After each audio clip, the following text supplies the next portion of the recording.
नमस्कार मित्रों। सबसे पहले गणेश वंदन करते हैं। वक्रतुंड महाकाय सूर्यकोटि समप्रभा निर्विघ्नं कुरु मे देव सर्वकार्येषु सर्वदा। मित्रों, आज हम ज्योतिष के बेसिक रूल्स, बेसिक बातों पर बात करें।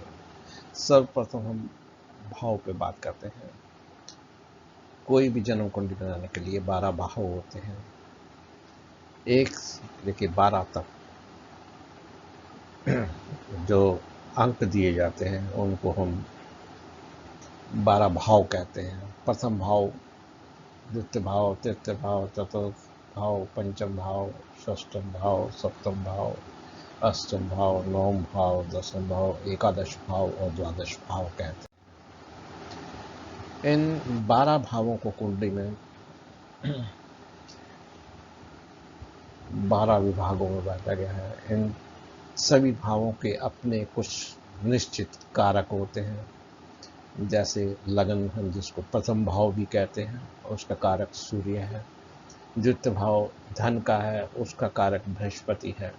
तृतीय भाव भ्रातृ भाव है, साहस का भाव, उसको कारक जो है वो मंगल है। चतुर्थ भाव सुख स्थान भी कहते हैं, इसका भाव कारक जो है वो चंद्र है, बुध है। और इसमें अगर वाहन देखना हो तो शुक्र कारक है। पंचम भाव संतान का भाव है, विद्या का भाव है, पुण्य कर्मों का भाव है, इसका कारक बृहस्पति है। षष्ठम भाव रोग, ऋण, रिपु इत्यादि का है। कंपटीशन का भाव है, इसका कारक शनि और मंगल है। सप्तम भाव हमारे प्रतिद्वंदी का भाव है, सामने वाले का भाव है, इसको स्पाउस हाउस भी कहते हैं, या पति या पत्नी का घर भी कहते हैं, भाव कहते हैं। इसका कारक बृहस्पति पुरुष के लिए शुक्र और स्त्री के लिए बृहस्पति को कारक माना गया है। अष्टम भाव आयु का है, इसमें शनि इसका कारक है। नवम भाव इसको भाग्य भाव भी कहते हैं, पिता का भाव भी कहते हैं, इसका कारक बृहस्पति है, सूर्य है।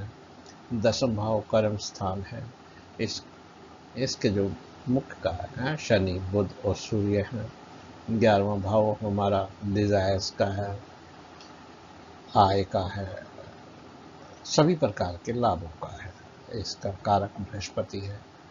द्वादश भाव जिसको वैभाव कहते हैं, मोक्ष स्थान भी कहते हैं, इसका कारक वो शनि है।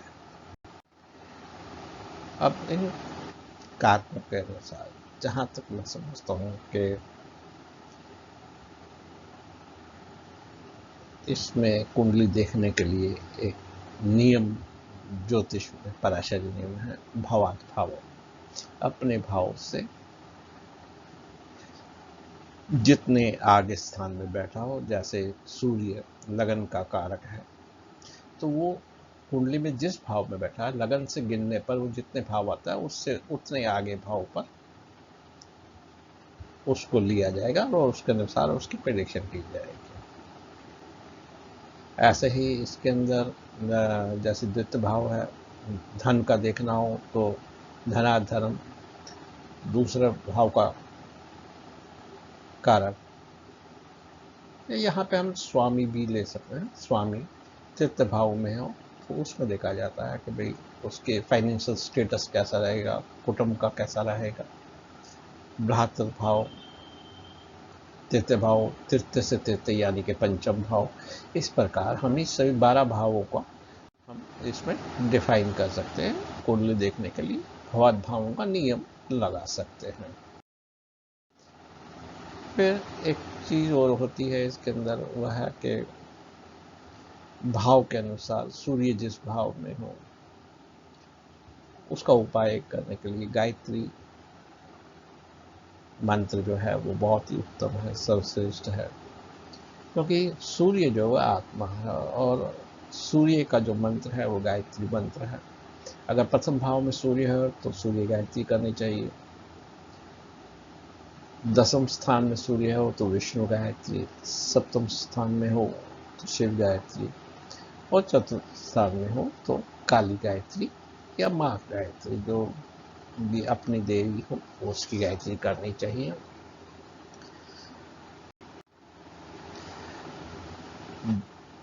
जब हम कुंडली देखते हैं तो हम लगन से विचार करते हैं, तो लगन भी कई प्रकार के हैं।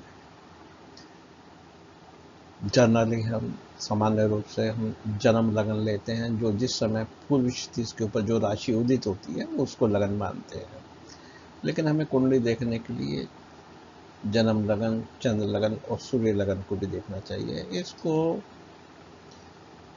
सुदर्शन चक्र भी बनाया जाता है, जिसमें इन तीनों लग्नों का समावेश होता है।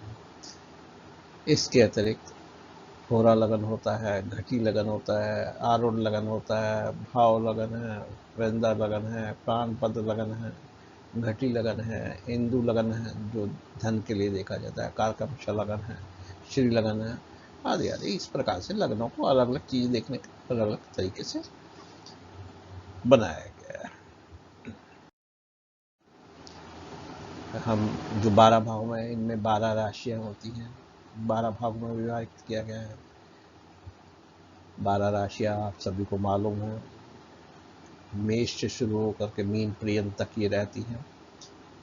मेष, दूसरी वृषभ, तीसरी मिथुन, चौथी कर्क, पांचवी सिंह, छठी कन्या, सातवीं तुला, आठवीं वृश्चिक, नौवीं धनु, 10वीं मकर, 11वीं कुंभ और 12वीं मीन।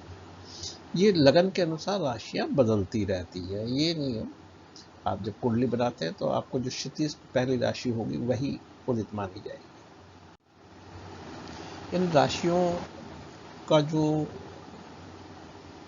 स्वरूप है वो जानना बहुत आवश्यक है, क्योंकि जो राशि जिस भाव में है वो अपने आकार स्वरूप के अनुसार भी सदृश फल करती है। ऐसा जब हम फलित लेंगे तो उसके अंदर ये सब चीजें आएंगी। जिस प्रकार से मेष राशि जो है वो छाग, या जिसको हम भेड़ा या बकरा कहते हैं, उसके आकार का हमारे ऋषि मुनों ने बताया है। इसी प्रकार से वृषभ राशि को बैल का रूप दिया गया है। मिथुन राशि जो है वो स्त्री वीणा धारक तथा पुरुष गदाधारी, ये युग्म राशि है, जिसका स्वरूप ऐसा दिखाया गया है, बताया गया है हमारे ऋषि मुनियों द्वारा। चौथी राशि कर्कट है, केकड़ा का है। पांचवी सिंह राशि जो है वो सिंह के समान सदृश है। छठी राशि जो है वो दीपक या अग्नि धारण किए हुए एक कन्या नाव में बैठी हुई ऐसा प्रतीत होता है। सातवीं राशि तुला धारण किए हुए व्यापारी की तरह से है। आठवीं राशि जो है वृश्चिक राशि, वो बिच्छू का स्वरूप की तरह से बताई गई है। नौवीं राशि कमर के नीचे का आकार जो है उसका घोड़े का है, और कमर से ऊपर का धनुर्धारी योद्धा की तरह से है। 10वीं राशि मकर राशि, मगरमच्छ का स्वरूप है, उसका मुख कुछ हिरण की भांति है। 11वीं राशि इस कुंभ राशि कहते हैं। इसमें कंधे पर जल पूर्ण घट को, पूरे घड़ा जो है पूर्ण जल से भरा हुआ है, उसको खाली करता हुआ एक पुरुष के स्वरूप का दिखाया गया है। और 12वीं राशि दो मछलियों का है, जो गोल गोल घूमती हैं और एक दूसरे की तरफ, मुख की तरफ उनके पूंछ होती है। इस प्रकार से राशियों के फिर अलग से स्त्री पुरुष बताए गए हैं। जितनी भी वृषभ राशियां हैं, 1, 3, 5, 7, 9, 11, ये पुरुष राशियां हैं, और जितनी सम राशियां 2, 4, 6, 8, 10, 12 वो स्त्री राशियां हैं। फिर इनके स्वभाव बताए गए हैं कि भाई ये 4 राशियां जो जो केंद्र में स्थान हैं, जिनको विष्णु स्थान कहा गया है। एक में मेष, कर्क, तुला और मकर राशि, यानी कि 1, 4, 7, 10 ये 4 राशियां हैं। स्थिर राशियां हैं 2, 5, 8, 11, वृषभ, सिंह, वृश्चिक और कुंभ। इसके अलावा द्विस्वभाव राशियां हैं 3, 6, 9, 12 यानी कि मिथुन, कन्या, धनु और मीन। फिर इनके तत्व, अलग अलग तत्व बताए गए हैं, अग्नि तत्व, पृथ्वी तत्व, वायु तत्व, जल तत्व, इस तरह से कंटिन्यूशन में है। फिर हमारे यहाँ पे बताए हुए कुछ राशियों को जब हम प्रश्न कुंडली में आते हैं तो इस प्रकार के क्वेश्चन आते हैं कि भाई क्या है संतान, क्या है, कैसी है। तो संतान का प्रश्न देखने के लिए कुछ जैसे हमें बताया कि भाई कुछ बांझ राशियां होती हैं, अगर वो राशि हो और वहाँ पे मैलेफिक हो तो संतान होने में बड़ी दिक्कत होती है। जो बांझ राशियां हैं वो मेष, मिथुन, सिंह और कन्या राशियां हैं, इनको बांझ राशि कहा गया है। और कुछ राशियां वाक राशि हैं, जो हमारी वायु तत्व की राशियां 3, 7, 9 और 3, 7, 11 ये वाक राशियां हैं। और कुछ राशियां मूक राशि होती हैं। मूक राशि हैं हमारी कर्क, वृश्चिक और मीन, जो जल तत्व की राशि है वो मूक राशि है। अगर ये द्वितीय भाव में और इन पे पाप प्रभाव हो और साथ में बुध भी अगर पाप प्रभाव में हो तो बात करने में दिक्कत होती है, बोलने की क्षमता कम होती है, या वो कभी कभी मूक भी हो जाते हैं, यानी कि वो बोल नहीं पाते, ऐसी भी स्थिति देखने में आती है। तो इस तरह से राशियों का विभाजन किया गया है। फिर राशियों के बल भी दिए गए हैं। जो हमारी अग्नि तत्व की राशि है वो अध्यात्म बल दर्शाती है, पृथ्वी तत्व की राशि शारीरिक बल दर्शाती है, वायु तत्व की राशि मस्तिष्क बल और जल तत्व की राशियां जो है वो मनोबल को दर्शाती है। तो इसी प्रकार से जो वश ज्ञान भी दिया गया है, वही जो द्विपद राशियां यानी कि 2 पैर से चलने वाली राशियां हैं, वो मिथुन, कन्या, तुला, धनु का प्रभाग और कुंभ राशि जो है वो 2 पद है। चतुष्पद 4 पैर पे चल रहा है, जो इसमें पशु आदि भी आते हैं, उनमें मेष राशि, वृष राशि, धनु राशि का सेकंड पार्ट और मकर राशि का पहला पार्ट जो है वो उसके अंदर आता है। जलचर राशियां हैं जो जिसके अंदर मकर, मीन और कर्क ये जलचर राशियां हैं। वृश्चिक राशि को कीट राशि कहा गया है। कीट राशि ऐसा कहा जाता है कि सप्तम भाव में उत्तम और वंचर राशि होती है, सिंह राशि जिसको हम वंचर राशि कहते हैं। ये राशियों का हमारे अलग अलग शरीर के अंगों पर प्रभाव होता है। वो जैसे जैसे हम करते हैं देखते हैं पता लगता है, जैसे जिस प्रकार मेष राशि का सिर पर है प्रभाव है, वृषभ राशि का चेहरा गर्दन पर है, मिथुन राशि हाथ, छाती के ऊपरी हिस्से, कंधे, कर्क राशि हार्ट, फेफड़े, पेट, सिंह राशि का छाती के नीचे का हिस्सा, नाभि का, कन्या राशि का है नाभि के नीचे के हिस्से, कमर का हिस्सा, तुला राशि बस्ती के नीचे का नाभि का हिस्सा, वृश्चिक राशि को ताल, प्राइवेट पार्ट्स, धनु जांघों पर प्रभाव रहता है। मकर राशि को दोनों घुटनों और पीठ पर रहता है। कुंभ का एडी, पैरों के जो निचले हिस्से होते हैं उन पे है, और मीन में पैरों और पंजों का प्रभाव रहता है। फिर राशियों की दिशाएं दी गई है, कौन कौन सी राशि जो उदित होती है वो कौन सी दिशा में है, हमें कहाँ जाना है प्रश्न कुंडली के अंदर, या किस दिशा में क्या कार्य करना चाहिए इत्यादि में ये कार्य आती है।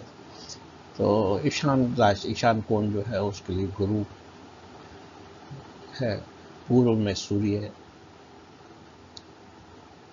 अग्नि कोण में शुक्र, दक्षिण में मंगल, नेत्रि कोण में राहु, पश्चिम में शनि, वाह्य में वाव्य कोण में चंद्रमा और उत्तर में बुध। ये इस प्रकार से इनको राशियों को एक ग्रह जो है वो रिप्रेजेंट करता है। जो पूर्वी क्षितिज पे जो राशियां उदित होती हैं उनको देखें तो उसमें कुछ राशियां जो है ना शीर्षोदय होती है, कुछ पृष्ठोदय होती है, कुछ उदयोदय होती है।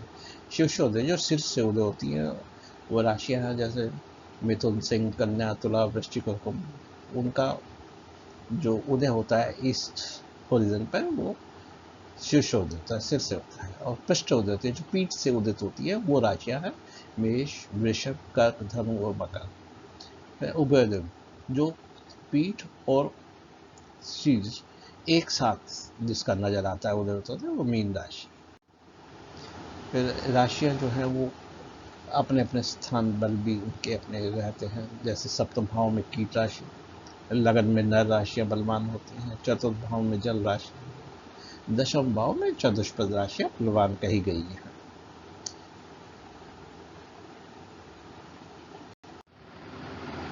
ज्योतिष में कुछ भावों को विशेष संज्ञा दी गई है। जैसे पनफर भाव, पनफर भाव हम कह सकते हैं आत्म परह, जो आत्म स्थानों के उपरांत आते हैं। जैसे दूसरा भाव, पांचवा भाव, आठवां भाव और 11वां भाव। दूसरा भाव जो आत्मस्थान केंद्र स्थान है, पहले के बाद आता है। पांचवा भाव चौथे के बाद आता है। इसी प्रकार से जो दूसरा, पांचवा और आठवां 11 भाव है उनको आत्मपरा या आत्म स्थानों के उपरांत आने भाव है, उनको पनफर की संज्ञा दी गई है। ऐसे ही आपोक्लम, आपोक्लम का मतलब है आत्मो उत्कर्म, यानी कि आत्म भाव केंद्र से उत्क्रम में उल्टी गिनती में आने वाले भाव। वो भाव है तीसरा भाव, छठा भाव, नौवां भाव और 12वां भाव। उपचय भाव, उपचय भाव का मतलब है बढ़ोतरी करने वाला भाव, बढ़ोतरी करने वाले स्थान है। जो भाव है वो भाव है तीसरा भाव, छठा भाव, 10वां भाव और 11वां भाव। अब इन भावों का विचार कैसे किया जाए, भावों से क्या क्या देख सकते हैं, इसमें एक संक्षिप्त रूप से छोटी छोटी चीजें हम देखते हैं। जैसे लगन से हम विचार कर सकते हैं व्यक्तित्व की कीर्ति, स्थिति, उसके रहन सहन आदि का विचार हम कर सकते हैं। द्वितीय भाव से किसी भी जातक का वित्त, धन, जमा पूंजी, दक्षिण नेत्र, राइट आई, वाणी, कुटुंब आदि का विचार किया जाता है। तृतीय भाव से नेटिव का धैर्य, पराक्रम, भाई बहन, लिखावट आदि का विचार करते हैं। चतुर्थ भाव से भांजा, विद्या, खेत, भवन, माता, जमीनी जल, कूप, जलाशय, वाहन आदि का सुख आदि का विचार किया जाता है। पंचम भाव से बुद्धि, उच्च शिक्षा, संतति, पूर्व पुण्य आदि का विचार करते हैं।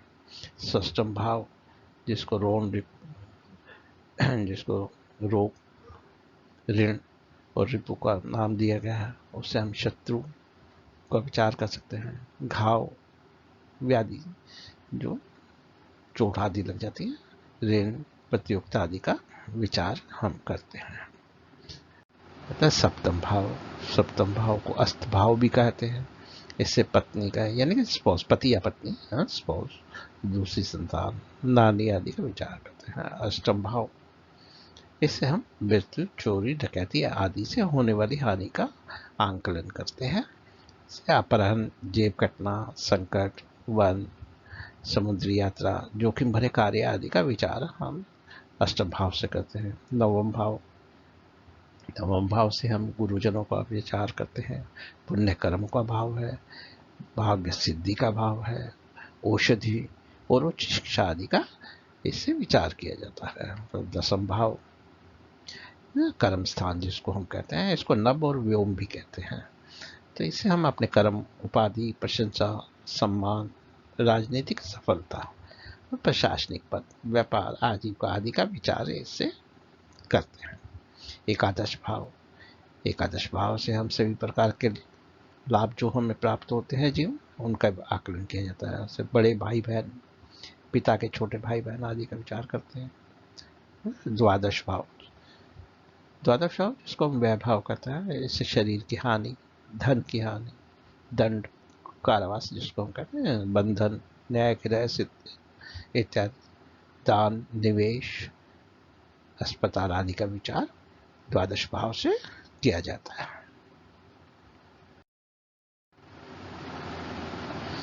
जो 12 राशियां हैं, 12 राशियों को हम कुछ जो भारत की नदियां हैं उनको उनका रिप्रेजेंटेटिव माना गया। जैसे मेष राशि के लिए गंगा, वृषभ राशि के लिए नर्मदा, मिथुन राशि के लिए सरस्वती, कर्क राशि के लिए यमुना, गोदावरी राशि के लिए सिंह राशि के लिए गोदावरी, कन्या राशि के लिए कृष्णा, तुला राशि के लिए कावेरी, वृश्चिक राशि के लिए भीमा, धनु राशि के लिए पुष्करा, मकर राशि के लिए तुंगभद्रा, कुंभ राशि के लिए सिंधु और मीन राशि के लिए परनया। ये नदियां जो हैं हमें इन राशियों से हम जान करके उनके उपाय आदि का विचार कर सकते हैं, या कोई दोष है उस पे उसके अनुसार हम इन पे विचार कर सकते हैं। जो कुछ चीज़ें और हैं जो जन्म कुंडली देखने के लिए बहुत आवश्यक है, उसमें एक बादकेश है। जो बादकेश को किस प्रकार से देखें, बादकेश जो होता है हमारी जो चर राशियाँ होती हैं, मेष, कर्क, तुला, मकर, ये एकादश भाव जो है, एकादशेश जो है 11वें भाव का जो स्वामी है वो बादकेश कहलाता है। जो स्थिर राशियां हैं वृषभ, सिंह, वृश्चिक, कुंभ, उनके लिए नवमेश बादकेश होता है। द्विभाव राशियों के लिए मिथुन, कन्या, धनु और मीन जो राशि है उनके लिए शतमेश बादकेश होता है। तो बादकेश का विचार करना चाहिए दशांतर दिशा में, कहीं हमें कोई दुख तो नहीं दे रहा है, या कोई तकलीफ तो नहीं दे रहा है, या कहीं पे कोई प्रॉब्लम आ रही है, तो इनसे संबंधित उपाय हम कर सकते हैं। और अंत में एक विशेष जो हम जन्म कुंडली देखने के लिए कुछ चीज़ों को हमें आकलन करना बहुत आवश्यक है। उसमें मारक ग्रह हैं, उनके अंश, मार के स्थित राशि ग्रह के अंश, बादकेश ग्रह उसके अंश, 22वां दृश कोण, 64वां नवांश, गोलिका, मांदी, गंडान पॉइंट, भृगुबंधु, जन्म दशा, वैभाव ग्रह आदि, काल हो रहा, जन्म समय का जो हो रहा है, और नवांश, भावेश आदि कारक ग्रह, और योगखंड। योगखंड का भी बहुत महत्व है। जैसे किसी की बीमारी के लिए देखना हो तो भाई लग्नेश और षष्ठेश, इनके राशि अंश कला आदि को जोड़ें, और जो दोनों को जोड़ने पर जो आए, जो मिड पॉइंट बने, उस राशि अंश पे अगर कोई क्रूर ग्रह है तो वो कष्ट दे सकता है, तो उसका हमें ध्यान रखना बहुत आवश्यक है। तो धन्यवाद। ये एक छोटी सी जानकारी थी जो उम्मीद है आपको पसंद आई हो। जय श्री कृष्ण।